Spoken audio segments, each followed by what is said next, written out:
Hello everyone, welcome to ChemFox. നമ്മുടെ technical assistant chemical examiners laboratory lab assistant archaeology exam January 16 നടക്കാൻ പോവുകയാണ്. അപ്പോൾ ആ എക്സാമിന് വേണ്ടിയിട്ടുള്ള ഫ്രീ മോക്ക് ടെസ്റ്റ് സീരീസിന്റെ 15th മൊഡ്യൂളാണ് നമ്മൾ ഇവിടെ അപ്ലോഡ് ചെയ്യുന്നത്. ഓൾറെഡി നമ്മുടെ ചാനലിൽ ബാക്കി 14 മൊഡ്യൂൾസിന്റെയും ടെസ്റ്റുകൾ അവൈലബിൾ ആണ്. ഇൻട്രസ്റ്റഡ് ആണെങ്കിൽ ഡിസ്ക്രിപ്ഷൻ ബോക്സിൽ ലിങ്ക് കൊടുത്തിട്ടുണ്ട്. നിങ്ങൾക്ക് പ്ലേലിസ്റ്റ് ചെക്ക് ചെയ്യാവുന്നതാണ്.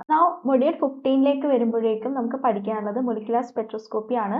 ആൻഡ് മൊളിക്കുലാർ സ്പെക്ട്രോസ്കോപ്പി സിലബസിൽ 6 മാർക്സിന്റെ വെയിറ്റേജ് ആണ് കൊടുത്തിട്ടുള്ളത്. ടോട്ടൽ ഈ ടെസ്റ്റിൽ നമ്മൾ 10 ക്വസ്റ്റ്യൻസ് ആണ് അവൈലബിൾ ആക്കിയിട്ടുള്ളത്. 10 മിനിറ്റ്സ് ആണ് ടൈം വരുന്നത്. നിങ്ങൾക്കൊരു ടൈമർ അല്ലെങ്കിൽ സ്റ്റോപ്പ് വാച്ച് യൂസ് ചെയ്തിട്ട് എക്സാം അറ്റൻഡ് ചെയ്ത് നോക്കാവുന്നതാണ്. Question paper with answer key ഈ വീഡിയോയുടെ ഡിസ്ക്രിപ്ഷനിൽ അവൈലബിൾ ആണ്. നിങ്ങളുടെ എക്സാമിന് വേണ്ടിയിട്ടുള്ള എല്ലാ മൊഡ്യൂളുകളും ഉൾപ്പെടുത്തിക്കൊണ്ടുള്ള ഒരു പ്രീ മോഡൽ എക്സാം ജാനുവരി 14 അതായത് നാളെ നമ്മുടെ ചാനലിൽ അപ്ലോഡ് ആവുന്നതായിരിക്കും. നിങ്ങൾക്ക് റിയൽ ആയിട്ടുള്ള എക്സാമിന് മുന്നേ ഈ മോഡൽ അറ്റൻഡ് ചെയ്ത് ടോപ്പിക്സ് ഒക്കെ ഒന്ന് റിഫ്രഷ് ചെയ്ത് നോക്കാവുന്നതാണ്. പഠിച്ചതിൽ എന്തെങ്കിലും പോരായ്മകളൊക്കെ ഉണ്ടെങ്കിൽ നിങ്ങൾക്ക് ഇത് റെക്ടിഫൈ ചെയ്ത് പോവാവുന്നതാണ്. All the best for your preparation and exam. Thank U.